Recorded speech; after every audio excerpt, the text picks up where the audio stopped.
welcome. This is Here's to Your Good Health. I'm finally back, y'all.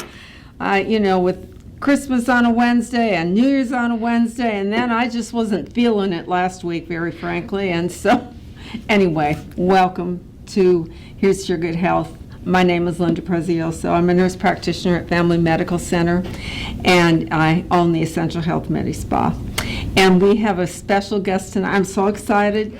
We have Dr. Sheetal Patel. I think I said that right. You did. And she is one of the cardiologists at UNC Nash, and so we're going to be talking about your heart.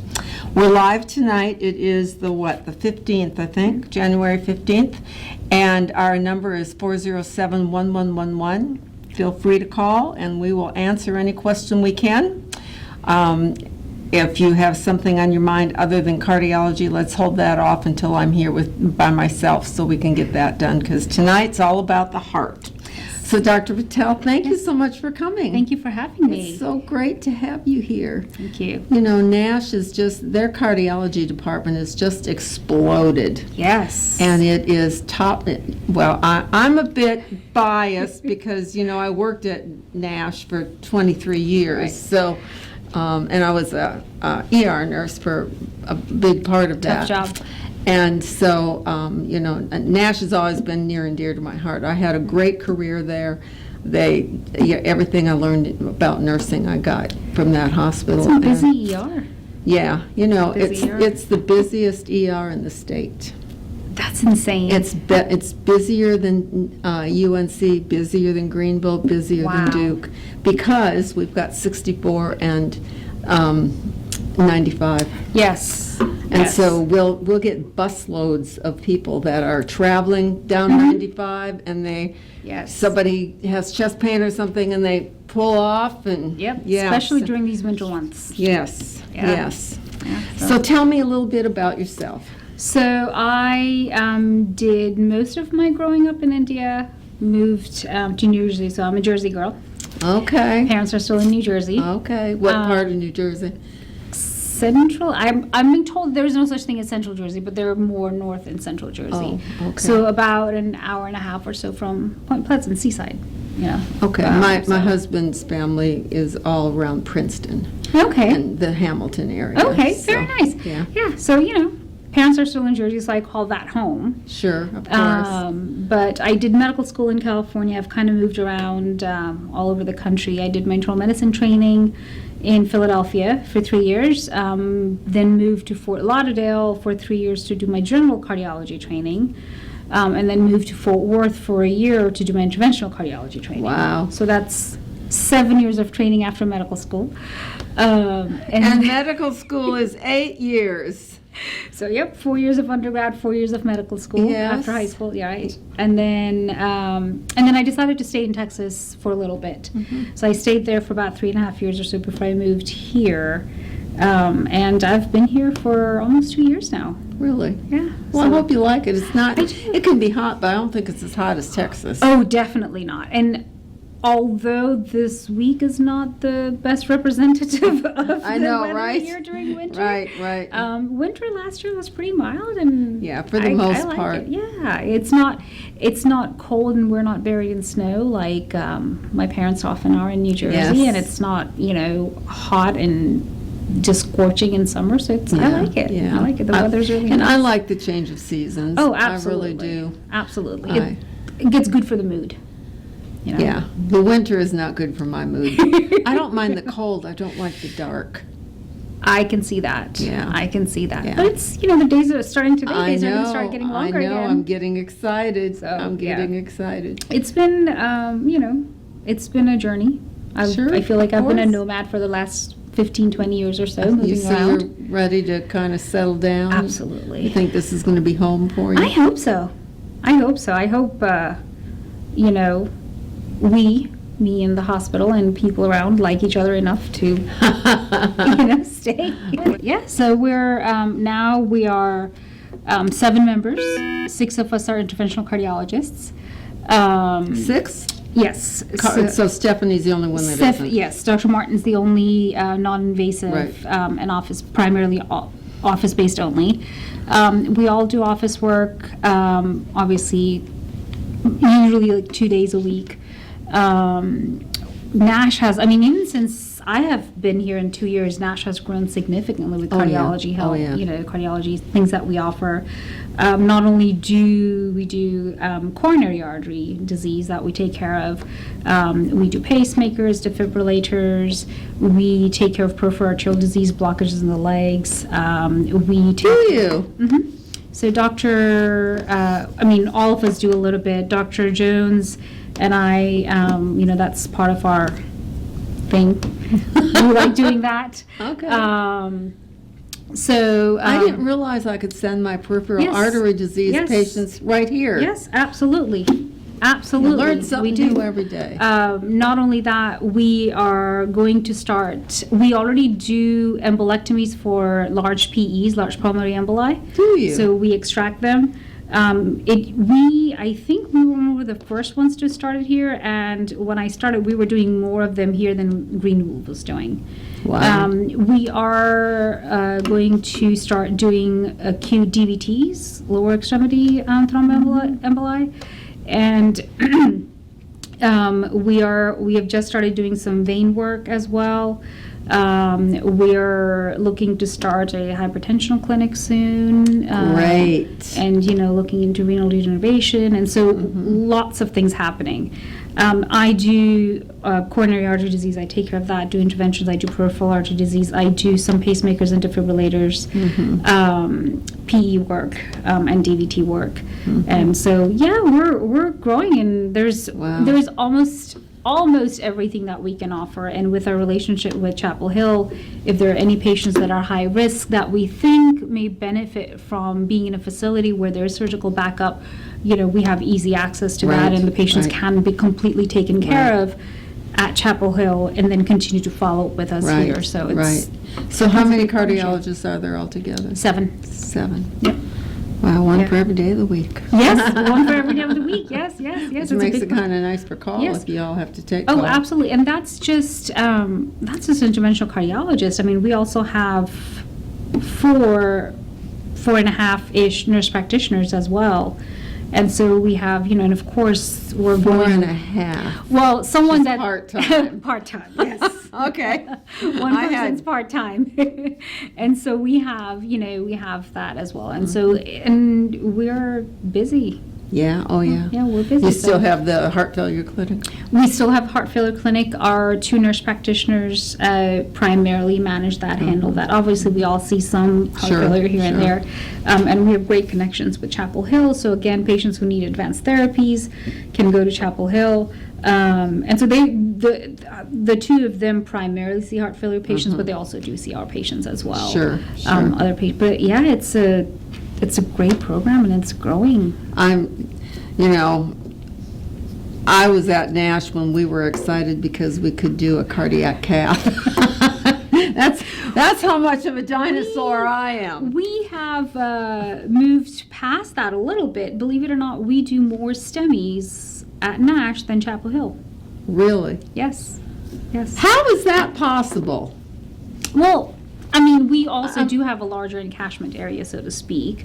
The closest STEMI center from us is Raleigh or Greenville, so we're an hour away. Yeah. But also we're closer to Edgecombe County and all of that, so that patient population isn't quite able to make it to Greenville. We're closer to them. Right. Chapel Hill, I mean, there's not that there's anything within 10-15 minutes, but there's Raleigh that's within 30 minutes. Rex and Wake both have STEMI programs. That's true. They just have more saturation. Exactly. Yeah. Than Chapel Hill and Duke, they both. But yeah, we're quite busy. I know you are. I know we like you it. are. You do. Yes, we like it. Keeps us out of trouble. That's why I work so much, to keep myself out of trouble. I can get myself in the worst trouble in a heartbeat. So. Anyway, let's go on to. Yeah. So we're going to talk about a lot of things, but I just wanted to clarify a couple things. Like a PE is a pulmonary embolus, and that is a blood clot that is in your lung, and that can be, you can die from it. So, and an embolectomy is when you go into the lung or the vein or wherever the embolus is. An embolus is the blood clot. And so Dr. Patel will go and remove that blood clot. So I think that's just fascinating. And y'all, we are so blessed to have all of these cardiologists. These cardiologists are top-notch. I have yet to find anybody in the state that does any better job. I'm not saying we just are so blessed in this town to have this caliber of cardiology. Yeah, we're doing, bragging a little bit, of course, and I'm a little biased, but I think we're doing great.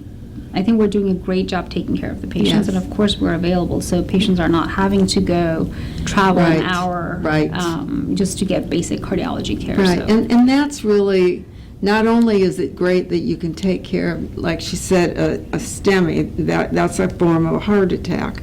It used to be, when we had those that came in, when I worked in the ER years ago, we had to send you to Greenville or Wake or Chapel Hill or Duke. There was just no other choice. And, you know, that's okay as long as you can fly, but if it's raining and storming and you've got to go by ground, the longer you wait, the worse it is. The worse it is, and it can cause a lot of problems. Time is muscle. That's right, time is muscle. So we're going to talk about several different things with cardiology tonight. As I was talking with Dr. Patel before we started, education is so important, and we all need to know how the heart works, why it's so important to get to the ER as quick as possible, why it's important to take, if you've got chest pain, please do not have your wife or your son take you to the ER. Call EMS, because they can initiate things. They can start the procedure. They've got protocols to give you some of the basic medicines until you can get to the doctor, and then the rest of it can be done. So please, please, please, you know, that's why we have emergency medical services. We have them because they're there for an emergency. And chest pain, believe me, is an emergency. If you don't have a heart, you don't have anything. So anyway, back to cardiology. We're just so blessed to have so many practitioners now and so much availability to just about everything. I didn't even know peripheral artery disease. You've got your periphery is your outside, your hands, your legs, your feet. And so you have artery disease in your legs just like you do in your heart. And so Dr. Patel was telling me that she can take and open up those blood vessels in your legs just like you open up a blood vessel in your heart. So I'm just really excited. And we're going to go ahead and take our first break. We're just a little bit early, but once I get going with these questions, I want to keep going. So don't go away, and we'll be right back after a few words from our sponsors. Hang on now.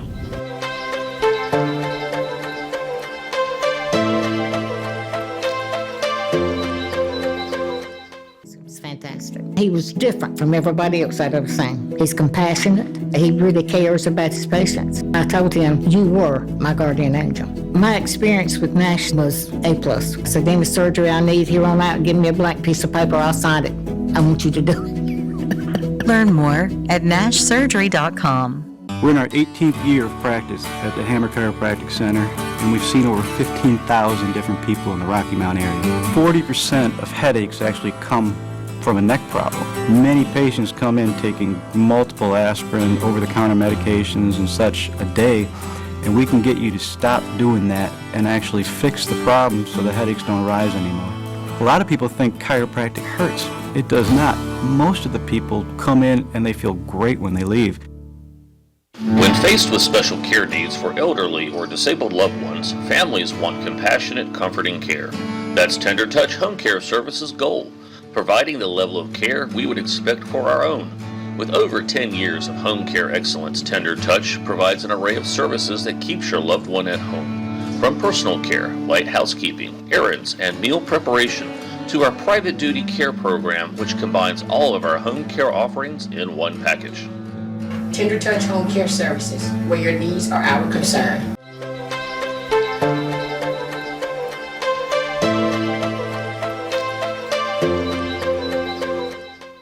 Hello, welcome back. This is Here's to Your Good Health. We're going to start talking to Dr. Patel about one of my favorite subjects, and if you all watch this program enough, you know darn well that it's all about lifestyle. It's all about eating. It's all about moving. Yes. So we're going to talk about lifestyle and heart health, which is, well, it's really physical health, period. But if you don't have a healthy heart, you don't have much. And I can tell you, I have plenty of patients that have low, their heart doesn't work real well, their heart is too big, it doesn't pump right.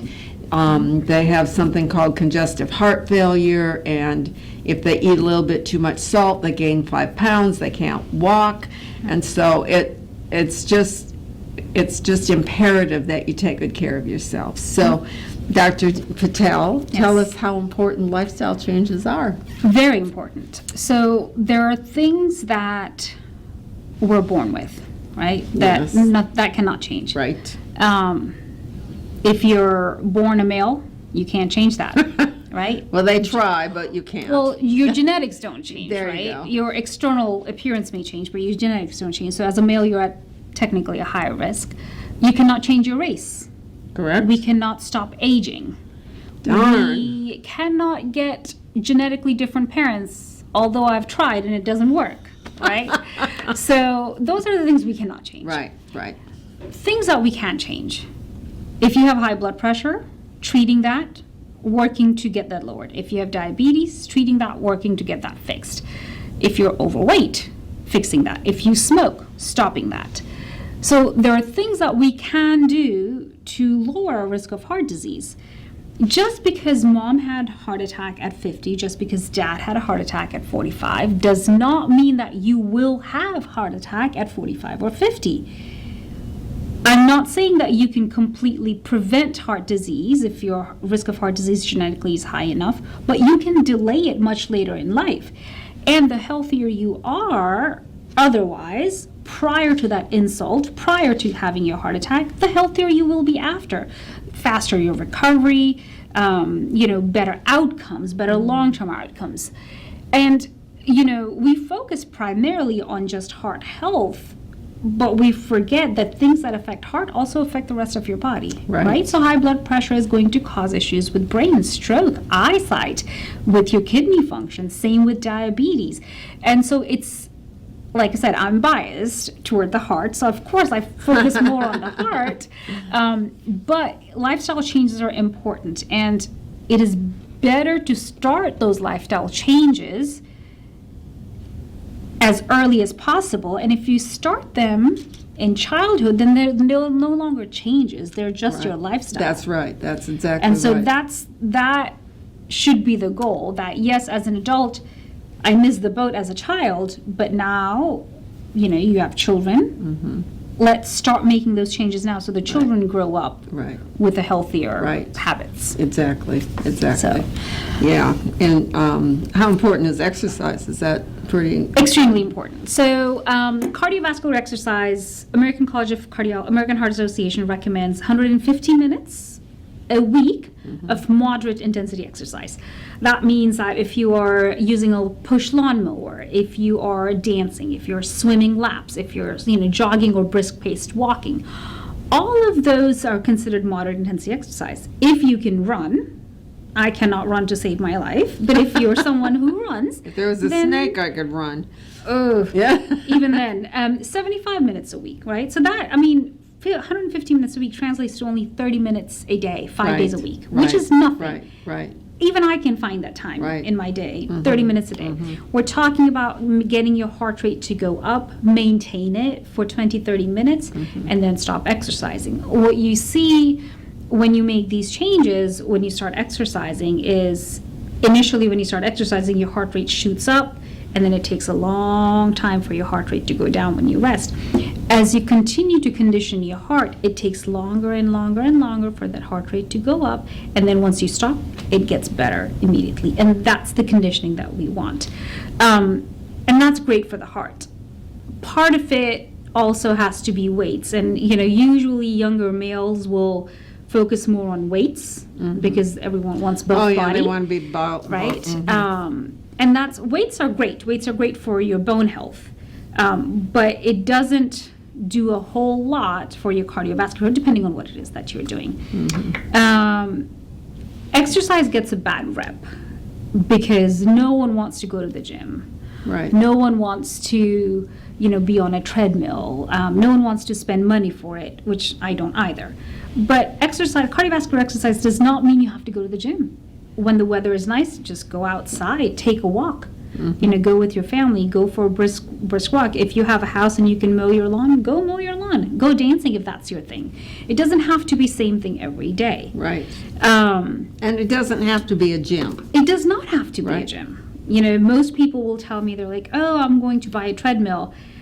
Usually 6 months in, that treadmill turns into a clothes hanger. That's right. That's and no one exactly uses right. it. Yes. And so you just have to find activities that you enjoy doing that incorporate exercise in it. If biking is your thing, get a bicycle, go biking. If hiking is your thing, go hike. It doesn't have to be the boring staring at the wall being on the Right. treadmill. And I'll tell you, I live out in the country, and so I have 2 or 3 different apps on my phone, and I Yes. exercise every morning to my Yes. phone. Yes. So there's no reason not to. Absolutely not. I'm wearing this, people ask me about this, like, how much should I walk? So ideally 10,000 steps, which is quite a bit if you think about it. It's a lot. It's a lot. Some activity is better than no activity, Right. right? Any activity is better than no activity. That being said, This is not activity. is not. This is not activity or the remote. Nope. Walking from your bed to the kitchen table and back to your couch is not an activity, right? And I hear that quite. I walk around. How much do you walk? Well, I walk around my house. Probably not enough. Right. So the goal is to get your heart rate up. The goal is to allow your heart to condition. You want your heart to be able to handle stress, right? To a certain degree, in a healthy manner. It doesn't have to be. It doesn't have to be expensive. I mean, just here locally in Rocky Mount, YMCA, excellent gym. They have swimming pools. You can exercise there. For residents, it's cheaper. If you're a senior citizen, you can go to the senior center. The senior center has a pool. It has a full gym. It's free if you're above 55. There are tons of excuses that people can come up with. Oh, yes, I hear them every day. I have used them frequently. And it's harder to find time in your day to exercise, but it's important. That's why I'm an early riser. When I worked at the hospital, I had to be on the floor at 6:45. Yes. So I've just been programmed that way. So for me, and I'm better in the morning, so I do my exercise in the morning before I go to work. And that usually is how it works out for me. And, people will say, oh, it doesn't work with my schedule. And I've used that excuse quite a bit. Like I said, it doesn't work with my schedule. For me, once I get to work, there's no telling when the end of the day will be. That's right. And so I have found myself coming up, oh, I'm too tired. Oh, I'm going home late today. Right. And I know for sure that it's going to be a late day tomorrow, and therefore I'm not going to exercise. What I found for me, what works is getting up first thing in the morning, get it out of the way. That's right. And exactly that way right. it's done. I don't Yeah. have to worry Yeah. about it. I That's don't feel guilty about That's right. not exercising Right. after. That's how I am. Yeah. Yeah. You just have to find what works for your lifestyle. Right. And I can say that if you have to divide that 30 minutes, do 15 minutes Yep. and then do another 15, or do 10 and 10 and 10. Absolutely. It doesn't have to be 30 minutes consistent all the time. Yep. Really the focus and the goal is to move. Yes. Move, move, move. Yes. So. Yep. What I tell my patients often is, you're not going to be able to exercise if you've never exercised. You're not going to be to be able to exercise 30 minutes. Start with what you can do. Go home. If you can walk as fast as you can for 5 minutes, perfect. Do that every day, twice a day for 2 weeks. At the end of the 2 weeks, you'll notice yourself being able to walk a little longer. Right. Add another 5 minutes. Right. Build up to 30 minutes. Right. I make this joke with my patients every day when I see them. You come and see a doctor and they tell you to exercise and eat healthy, and they go home, they're like, I'm going to do it. I'm going to pick up salad on my way, and I'm going to eat salad 3 times a day, and I'm going to exercise an hour every day. And people do for 3 days. Fourth day comes around, and they you go, say, I'm going to get a burger. Exactly. And so the trick is gradual changes. Right. Small changes. Yep, small changes that tricking your brain into thinking that you're not doing anything different. Well, we were talking earlier about sweet tea. Dr. Patel says, that's not even tea. That's just colored sugar water. Yes, But it is. that is, that of all the Southern cuisine, that is my biggest pet peeve. That and fried foods, I'm like, why? I don't get it. I wasn't raised here. I was, we didn't sweeten our tea. Yes. And I do love a nice hot cup of tea in the afternoon with some honey. I'll tell you, I do. But, that the sugar is horrible. Sugar is horrible. Sugar, simple sugars are horrible, right? Because simple sugars, your body does not have to spend a lot of energy to digest them. Whatever you put in gets very easily broken down into small glucose particles and small glucose molecules and gets digested like that. The trick, I have a very big sweet tooth. The trick is to ration your sweets. If you can only have 4 ounces or a cup or teaspoon of sugar, let's say, a day, what form would you like for that sugar to be in? Right. You can eat a spoonful of sugar, Right. right? Or you can have a beverage that has little sugar in it, and you can have a large beverage with no sugar in it, and then maybe have a piece of small dessert that'll make up for that teaspoon.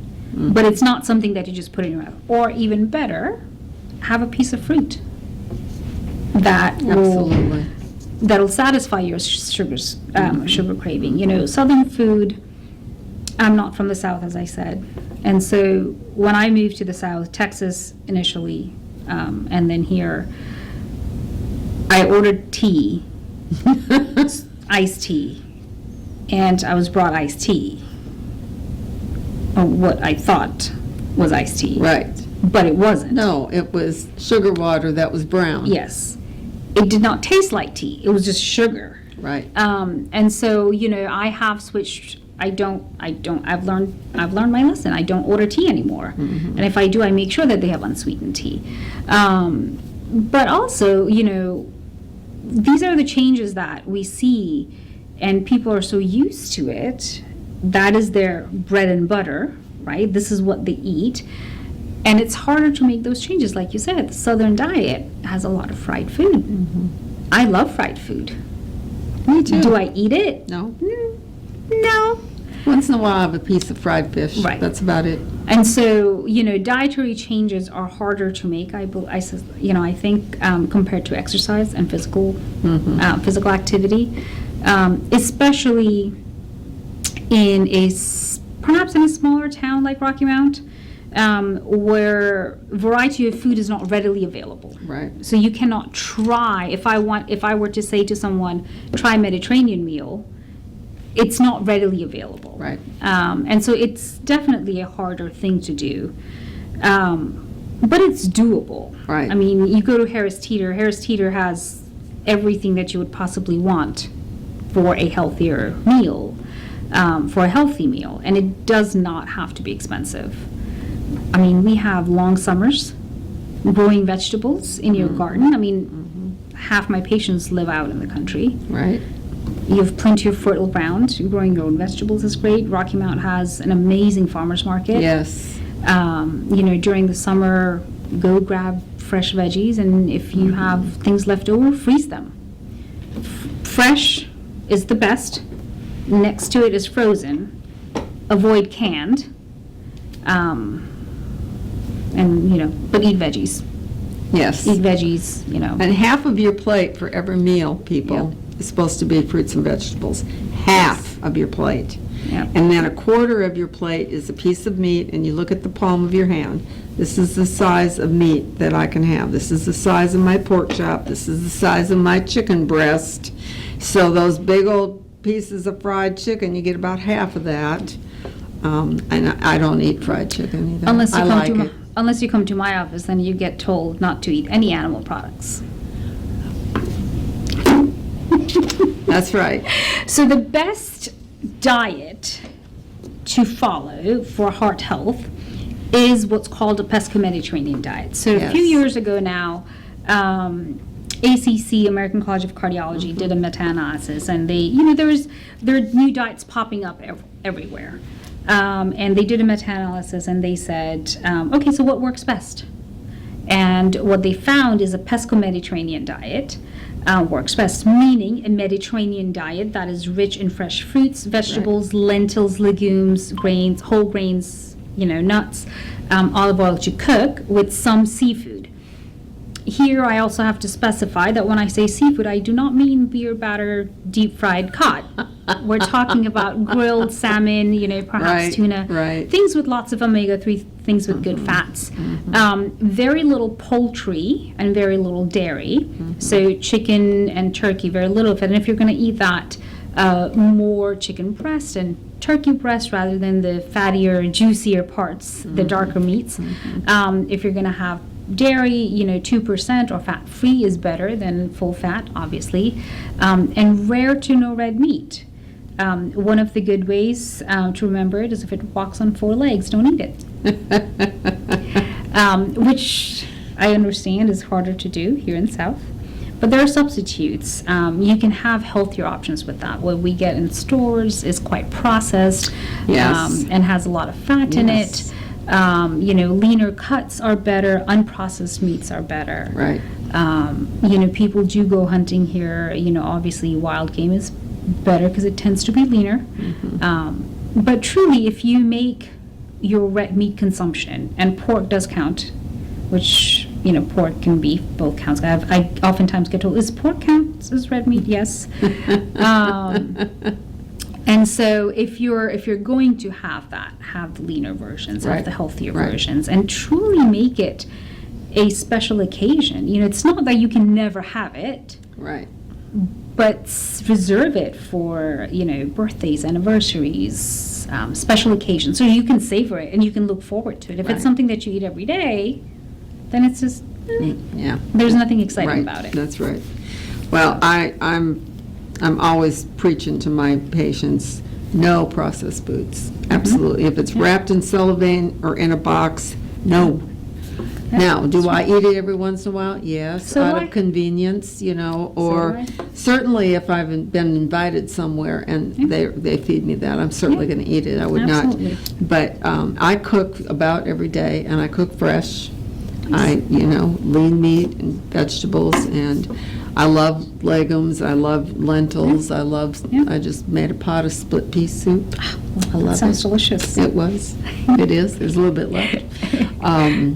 But, all processed food is full of sugar, fat, and Yes. salt. Yes. And there's very little nutritional value in it, if any, really. Yeah. I mean, you're negating the good with the bad. So whatever Yeah. little good you're going to get, you're negating it. And Right. it's possible to get it. You have to do a little digging. You have to do a little research. But you can get unprocessed meats. You can get unprocessed foods. But you have to be dedicated to your health. Yes. Yes. And that's a little harder to do. It is, and I know that I raised 3 kids, so when you're in the middle of that, and you've got one going to basketball and one going to dance, and one sick at home, and you're doing this and that and the other, and they're on the ball field, it can get to be dicey. Yes. I get all Absolutely. that, Absolutely. but for the most part, ball only lasts a certain time, and then it's back to Yep. the regular. Yep. And planning your meals helps. Yes. So something if you're going to make beans, yes, you can get them out of the cans, but they have a lot of sodium. For I don't know, $1.99, where you get 1 can, that's going to feed 1 person. If you spend that $1.99, you can get a pound of a bag of dry beans. Yes. That's going to feed the whole family. That's right. And so That's right. you have to plan it, which does require some time, but if you plan it ahead of time, you can put the leftovers in the freezer so that it's ready for you. Well, and you got to soak those beans, so you can't decide, I'm going to make beans today and eat them today. Correct. So that's the planning The part. planning part, yes. And- You have to plan ahead Right. of time. And people I don't think, a lot of people don't even know how to cook. Because it's the access to ready-made food is easy. Right, they don't have to Correct. cook. Where I grew up in India, going to restaurants was not a thing. We went for special occasions, birthdays, anniversary, my parents' anniversary. We primarily ate at home. It was just not a thing. We had access to fresh vegetables. We had vegetable markets twice a week. My mom would go purchase vegetables. And you have to experiment. If your idea of food is meat and potatoes and that's all you're willing to try, you're not going to learn anything That's else. right. You're not going to like anything Right, else. and I was raised in the Midwest, and it was a piece of meat and potato for every meal, so I know that too. Okay, it's time for our next break, and when we come back, we're going to talk to Dr. Patel.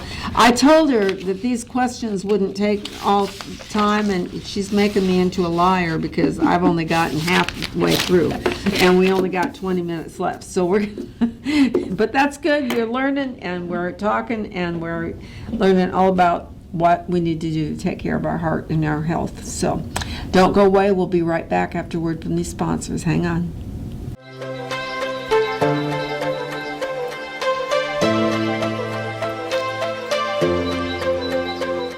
When Jay arrived at the emergency department with a hernia, he was in pain, scared, and unsure of what would happen next.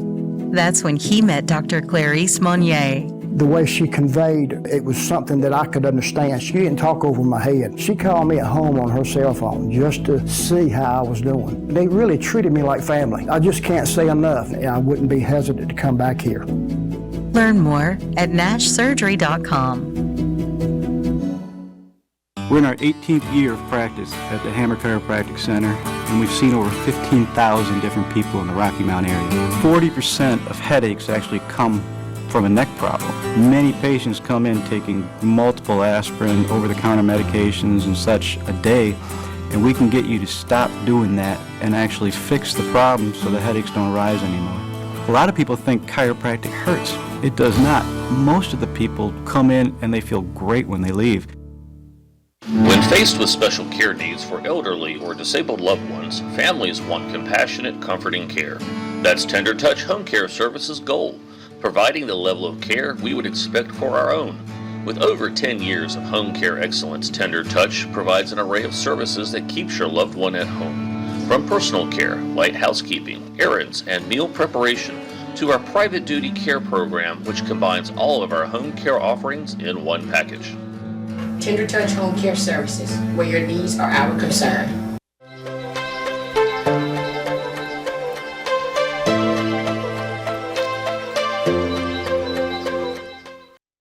All right, welcome back. Oh, I forgot. It's New Year, New You. We do that every year. So this is a great topic to make a new you. We were talking about how prevention is so much more important. Dr. Patel doesn't want to see you when you've had a heart, not that she doesn't, but she would much rather that you took care of yourself before anything happened rather than you having a heart attack and coming to her, because getting a repair of that heart attack, you're never going to get back to where you were. Once there's been an assault on your body, our bodies can get better and repair, but they're never going to be 100% like they were prior to. So it's so important for prevention. So, all right. I'm going to skip over stress and sleep for right now because I've got a whole nother page of questions.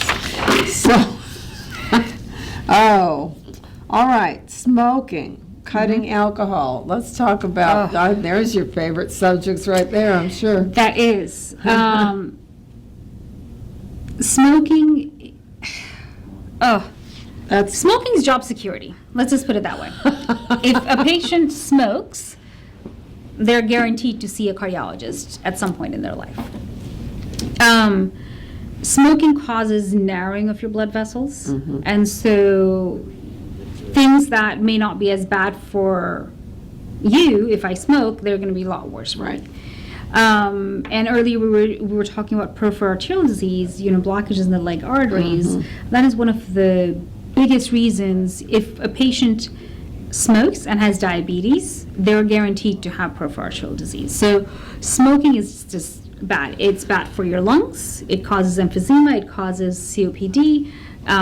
You're inhaling tar, essentially. It's bad for your brain. It can cause strokes because blood vessels, believe it or not, although we don't hear about, stroke all the time, and we don't necessarily, people don't think about it being as bad as a heart attack, because heart attack sounds like serious. Strokes, oh, well, they had a stroke. Well, stroke is an attack of the brain. That's right. Right? Having cramps in your legs when you're walking is an attack in your legs. That's right. And so it affects all your body systems and all your organs. And it's important to realize that, believe it or not, a person who smokes, in less than 5 years, they've already, for the most part, their risk of developing new heart disease, they've already cut that down by half. Wow. By 10 to 15 years, your risk of developing new coronary artery disease is back to that of your age-matched counterpart. And so, in olden days when smoking was the cool thing to do, being addicted in that era made sense that you would smoke. In this day and age, I don't see why anyone would smoke. But I say that as a non-smoker, so I've never tried it. I wouldn't know. Well, I smoked for 10 years when I was young, from about 17 to 27. And, because it was the cool thing to do, and all my friends smoked. Well, all the why wouldn't- doctors smoked. Girl, when I started at Nash General Hospital, it was Nash General then, it's UNC Nash now. They, you have all those little conference rooms on every floor. Well, they all smoked. Yeah. Nurses, doctors, Exactly. respiratory therapists, they were always the worst. Oh, The yeah. respiratory therapists were the worst. Oh yeah, and we didn't know any better. Right, we just thought it was okay. Exactly. But now that we do know better, especially for younger generations, smoking is one of those things where I have never met anyone who said they loved what it felt like the first time they smoked. No, not the first time. So why go the second time? I know, right? And so the peer pressure part of it, I think, is a big part of it. Yes. Smoking because my friends did, and so that was cool back then. But smoking really, besides the heart health that you don't, there are medicines that you can do, causes wrinkles. It does. It causes deep wrinkles. It You does. can't fix those. I know. People look older than they are. Yes, they do. It causes, yellowing of the teeth. It makes Fingernails, yes, yeah. exactly. It makes you look less attractive. The food doesn't taste the same, right? You're paralyzing essentially your taste buds with smoking. All that chemical in cigarette smoke blunts your taste buds. Right. People tend to taste food better when they stop smoking. Your clothes don't smell when you stop smoking, and you save tons of money. If anything else, it kills me. I can't afford my diabetes medicine, but we smoke a pack of cigarettes a day. Yes. Okay, we've got to make some choices here. We've got to decide Yes. what's more important. Absolutely. Not just that. If, I travel, I love to travel, and I travel a lot. I tell people it's, what is it, $8 a pack now? $7 a pack? I don't know. If you smoke a pack a day, you can save at least $200 a month. That is $2,400 that you're saving. Think of all the things you could do with the $2,400 that you're saving. Yeah, oh yeah. That's a big chunk of money. So that's a big part of heart health. Alcohol doesn't see. What's bad about alcohol is that it seems to be better accepted than smoking. No one needs to drink. We all enjoy an adult beverage from time to time. But anything in moderation will alcohol, you don't have to have it. There's some data that says people who used small amounts of alcohol, and it's all correlative data that has come out from the Mediterranean area, the Mediterranean, that says drinking red wine may be beneficial. And it's more about the antioxidants. But when we're talking about drinking red wine, we're not talking about taking a full glass and chugging it. Right. We're talking about A small couple amount. sips. Exactly. And this with your dinner. Exactly. Anything more than 4 alcoholic beverages for a female in one setting is binge drinking. If you drink more than 7 alcoholic beverages as a female a week, that's too much. That's heavy alcohol use. If you drink more than 14 alcoholic beverages as a male in a week, that's heavy alcohol use. Alcohol will poison your conduction system, so you can have arrhythmias, funky heart rhythms. It will poison your heart muscle, so you can have weakened heart muscle and heart failure because of it. It will poison your liver. Your liver processes your cholesterol, it processes your blood thinning chemicals, and so it has effects that are not necessarily directly related to the heart, but it in turn affects the heart in an adverse way. So part of being healthier, as we were talking about, new year, new you, part of new you is cutting out bad habits. Right. In my opinion, for a healthy heart. Yep. Yep. And so what about weight management? How is that linked to your heart? It's weight management, I believe, I feel over the years we have flipped from being weight conscious to weight shaming, if you will, to being inappropriately comfortable with being overweight.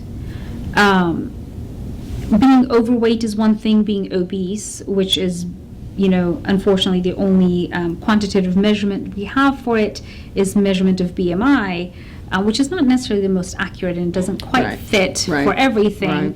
Having BMI over 30 makes you obese. And so the risks with weight in itself, your heart, if you think about it, your heart has to feed a larger body than it would. So you're stressing your heart out more. Your heart has to beat harder. We see this in patients often. Patients who are obese will have what's called heart failure with preserved ejection fraction, meaning their heart squeezes fine but does not relax as well. And that will cause problems with your health over time.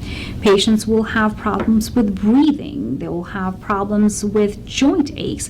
And so you are carrying an extra person on you. Your knees are only meant for one person.